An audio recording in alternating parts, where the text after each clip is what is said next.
Hey guys, welcome back to the channel. No. Hey guys, welcome back to the channel. Today we have a video by music titled Capaholics Were Built to Fail. We did ass, I know. Lazy Harlots. We had a lot of up in the beginning. When we first started, we lost a member on the first day. Finally got into the house. It was just a different environment. Like it just was a bad start. We was ass. Y'all was ass? Like performance wise? Yeah, as a group, we was just ass. You know, we got our own lives. How does that one song go?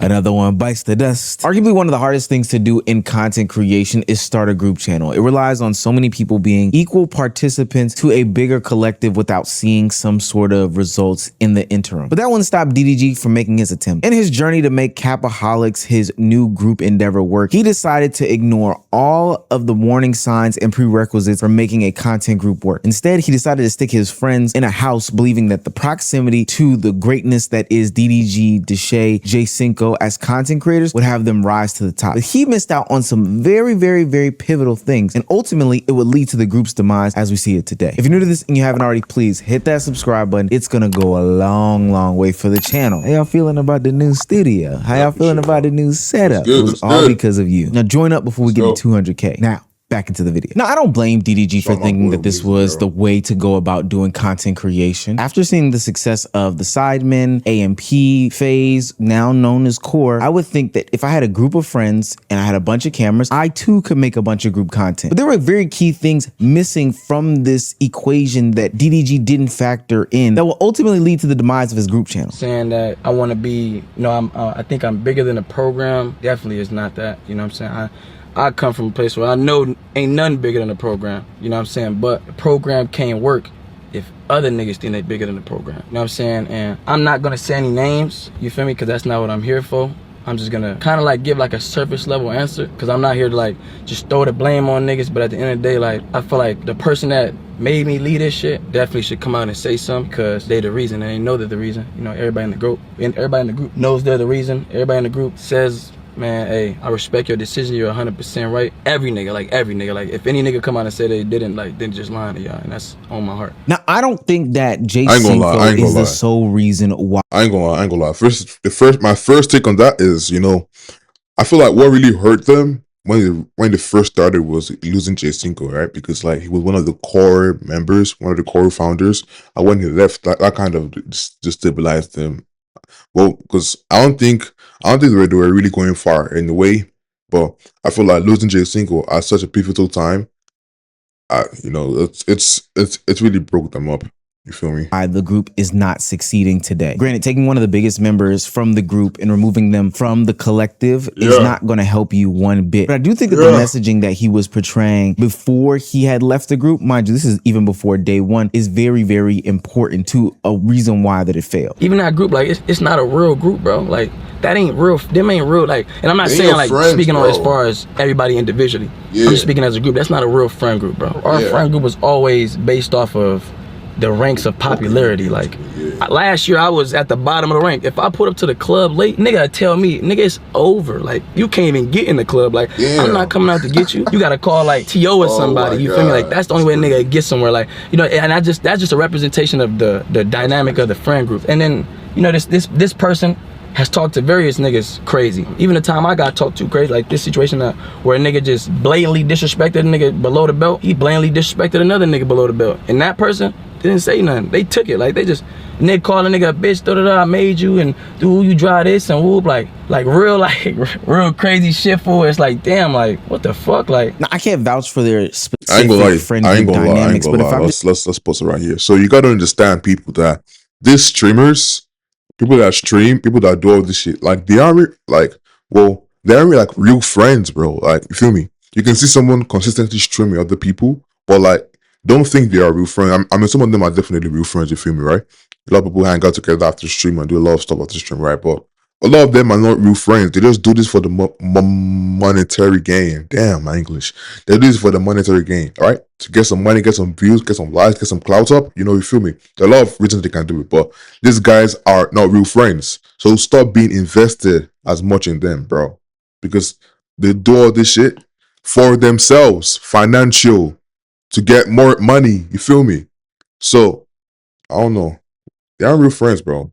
Taking Jay Cinco's word for it, he introduces the fact that not only are there question marks about how the inner workings of things go, but basically that there is some sort of hierarchy. And there's many ways to think about a hierarchical system when it comes to specifically human beings. But what I see is that there is somebody at the top that gets all the praise, but ultimately there is somebody at the bottom, the foundation of it all, that is supposed to be marching to the beat of the drum at the person at the top. But see, that's not how a group channel can be formed, and content creation shouldn't work like that. You kind of need everybody to be bought into the idea that they're going to become influencers, content creators, and have some sort of passion to the project in order for it to succeed. Otherwise, you're going to get people to fall off left, right, and sideways. And something that other successful streamer, part of a big content group, Phantom, said in a previous video, I think that there's a problem in content creation where everybody's looking at the money first. This is the only thing I don't fuck with the new era of I don't call it the new era of streaming, but like, because I feel like in every era this existed, but like that niggas that just sparked the live just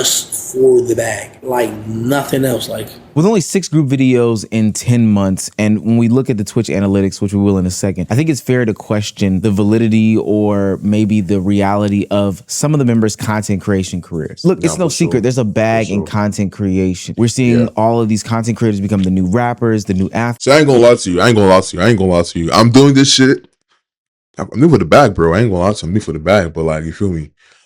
When I started on my journey, content creating, like doing videos, I think I had a channel I was doing like posts and everything. I had about 100 and 150 subscribers, bro. But I knew that the way I'm doing this shit, I'm not gonna get more subs, and I'm not gonna, be able to move on scale. You feel me? That's why I left that puzzle channel and I came here to do like react channels to love face and everything like that. You feel me? So I'm doing it for the bag, but I understand that this bag I'm doing it for, like, it might not come this year, it might not come next year, it might not come in 2 years' time, right? But I'm still gonna keep working. I'm gonna keep working every single day, try to improve my craft, you feel me? So I can get to where I want to go. You understand what I'm saying? So just like now, because before I used to think that this bag I'll probably get like subscribe monetized this year, but I have to understand it right now that it takes a while before you get monetized. It takes a while before you make money. You have to invest in this, business. So I'm trying to learn to love making videos. I'm trying to learn to, just love my craft, bro. I'm not just doing this for the money. I'm doing this because I like reacting. I'm doing this because, this is my channel. I want to see where I can take this to. You feel me? So I feel like the financial aspect is very, very important because that shit put me on. I was like, this is gonna make a lot of money, right? This is gonna make like 100K a month type shit, right? But then you have to at least love your craft to be able to move forward with it in life. You feel me, right? Because if I didn't like making YouTube videos or streaming, I won't be doing this shit consistently. And mind you, I'm still not very consistent though. I'm off and on. I've a lot of shit going on in my life right now, but we have to be consistent. You have to love your craft. You have to lock in, bro. You have to lock in. So, I mean, it's what it is, though. Subscribe to the channel. Comment down below what you feel. Subscribe to the channel. I like the video, too.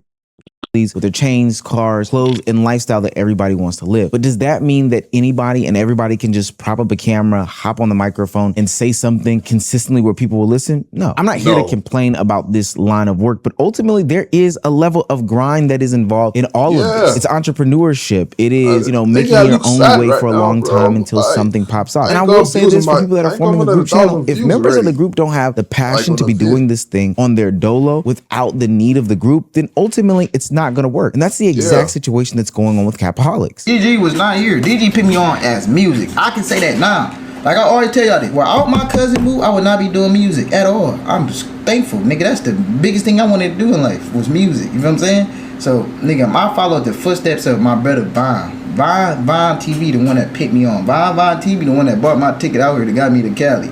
How can anybody else pick me on? You know what I'm saying? And I think niggas be forgetting, like, dang, I'm a grown ass man. I never once asked a nigga for nothing, nigga. I slept on a nigga couch. Didn't ask a nigga for nothing. I know straight millionaires. You know what I'm saying? I slept on a nigga couch. Gang, and niggas making fun of that shit.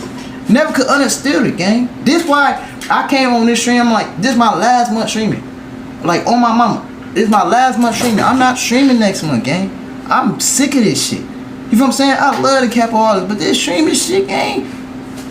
I can't do it. Capaholics member Paidway T.O. announced that he is done with streaming due to the nature of the business and due to the fact that Capaholics is just not working. Now, if you had some sort of passion for this, why would you stop? Why would you stop streaming? Why would you stop creating content? Exactly. I think this goes against everything that all of the big streamers and content creators have said in their whole career, what they've made an establishment on, is the fact that, hey, no matter what's going on, as long as there's a camera, I'm going to find a way to be entertaining. This reveals everything we knew about the Capaholics, saying that, hey, I ain't gonna lie to you. I ain't gonna lie to you, bro. Like, you have to keep on streaming,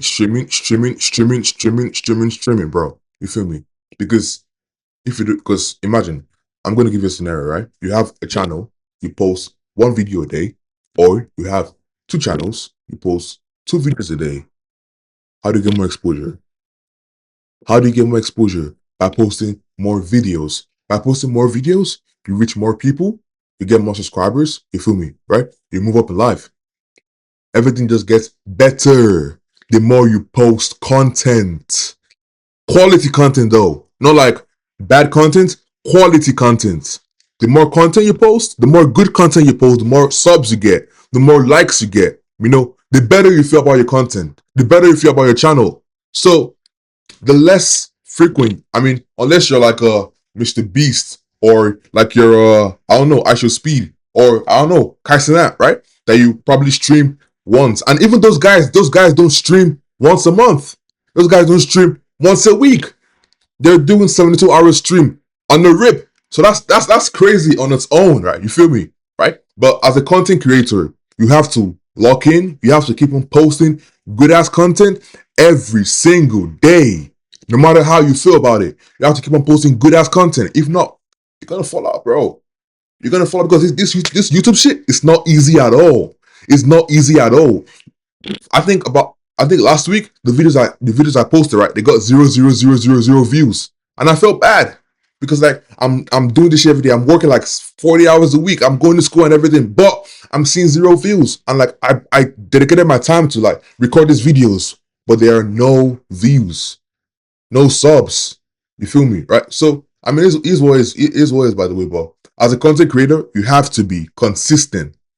You can't do anything in life without being consistent. So, I mean, it's what it is, but subscribe to the channel. I know you see more of me. So, this is a group of friends that felt as if, hey, we can be a group collective bigger than the biggest creators out there. If you look at the stats of the big 3 from Capaholics, now we're talking about DDG, Dub, and Deshae, you will see that they are truly about this life. They are truly passionate about content creation. But if you look at some of the other members, the Wizard Kellys, the Paidway T.O.s, and others of the world, sporadic, sparse, that might not even be describing it properly. They just aren't streamers. They most likely jumped on the bandwagon because they saw the dollar signs and the lifestyle attached to it, but they don't understand that in order to achieve this high level of success, you need a high level of commitment to keep it going. With all the resources at their disposal, we've seen Deshae and we've seen DDG have huge stream attempts, marathons, all these other things. And not only that, they've also been doing pretty big collaborations with other people in the space. Deshae Frost just did the Quiet on the Creek stream with Saucy Santana. But ultimately, that showed a few things. These guys were serious about their content, while these other guys just kind of sat and waited on their hands, hoping that somebody would give them some sort of breadcrumb. And then ultimately, which I don't necessarily blame them, the bigger guys in the group decided they were going to shift focus to something that was more tangible, something that was more beneficial to them, because I don't feel like pulling teeth to get these guys that don't want to create content to actually create some content. You in that little lame ass community shit talk about we the lamest group and we're always together. Bro, fuck them niggas. No, I'm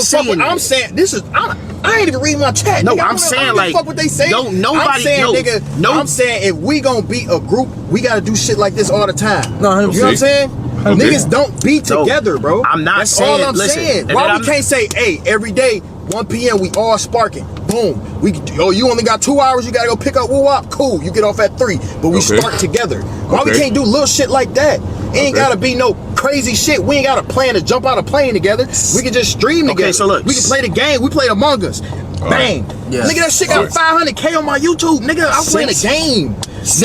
Nigga, we're funnier than a lot of niggas, bro. 100%. So it's like, if we stream together, we can do something. We don't stream together. But even if they were all creators who had passion for content creation from the jump, ultimately the foundation that they were trying to build this group channel on was shaky at best from the start.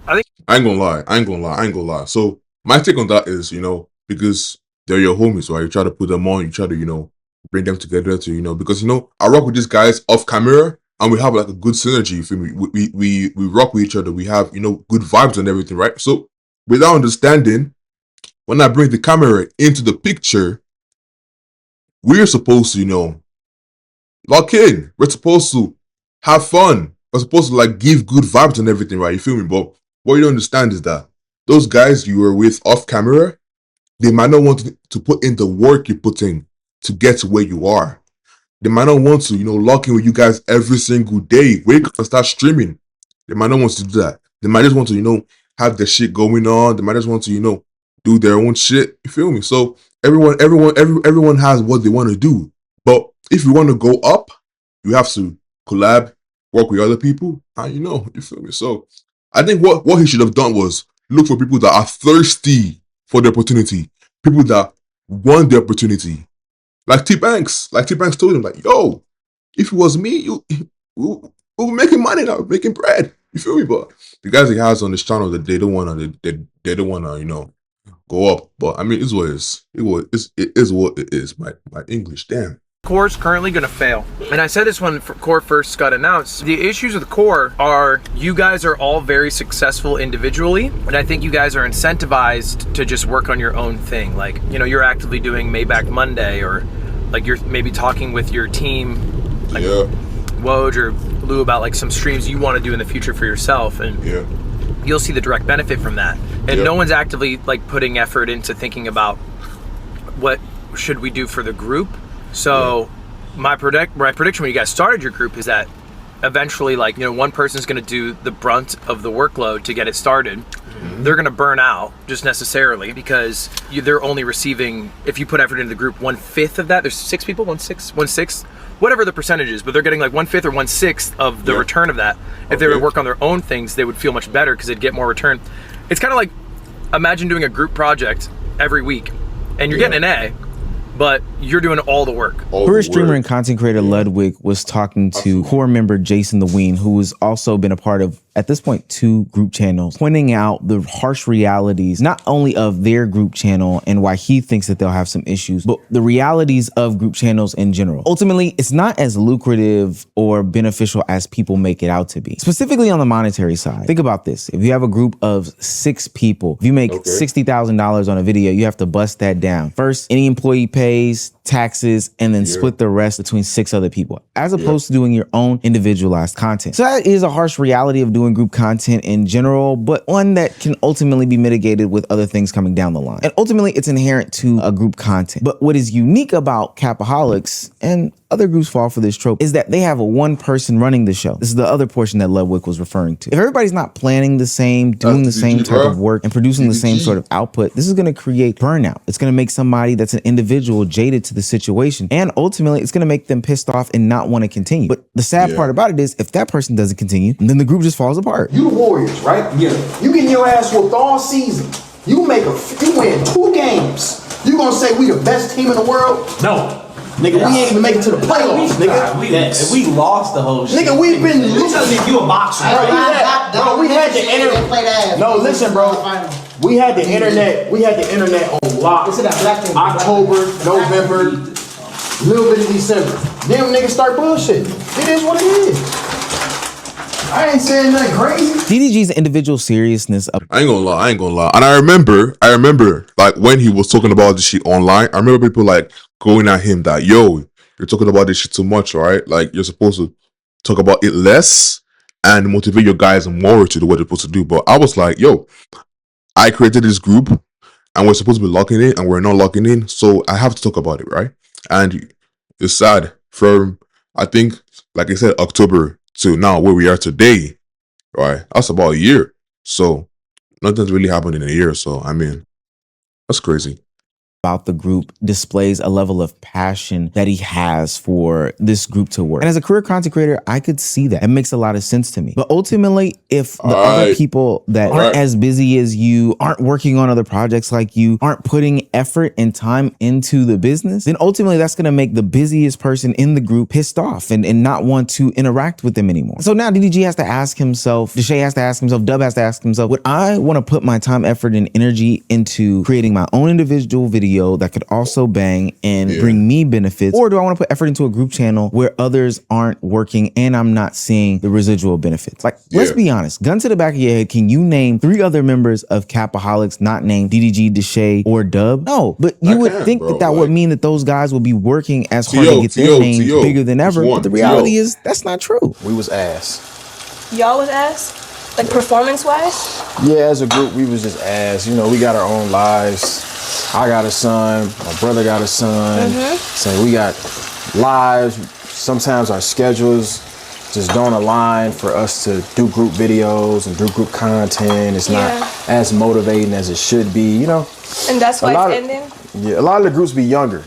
We on the older side. I know. So, you know, when you get to this age, it's like got a lot of responsibilities and things to deal with that might not make you overly motivated to be in the house with a bunch of people and make content all the time. That makes sense. And while I may be able to empathize with DDG, the nature of the game, if you want something to work, is that you have to make sacrifices. I'm not saying that anybody has to miss a birthday if they don't want to, or miss a date night if they don't want to. But ultimately, knowing that you're not going to make those sacrifices needed to be done to build a brighter and better future for the group channel later down the line means that the group channel that you're trying to make will not work. And I think what really makes all of this worse is the fact that DDG, Deshae, Dub, and the Capaholics are trying to build a group channel in an era in which the blueprint has been laid out over and over and over again. Sidemen, Clover Boys, AMP, FaZe, 2Hype. There have been so many group channels that have laid out the foundation before them and they still can't get it. Mind you, it's not like this game is so secretive either. Like, they can reach out to these people or better yet, consume some of the videos that exist on the internet. Dennis talked about what it takes to be a great group channel. I ain't gonna lie to you. So there's a difference between, you know, people telling you something. People can tell you something every day. People can tell you what to do. But if you don't do it, you're not going to get it. So, you know, the different thing, you know, if someone tells you what to do and if you actually go and do it, right? So it depends on you and what you do, not just what they tell you, because you can have all the whole information in the world, damn. But if you don't lock in, if you don't, you know, do what you're supposed to do, yeah, you're not going to get anything. So, I mean, and this is something that they could have easily learned from. Listen, if you ever want to start a YouTube group, look at AMP for inspiration. And I tell you that because, not even trying to be biased either, but I love my dogs to death.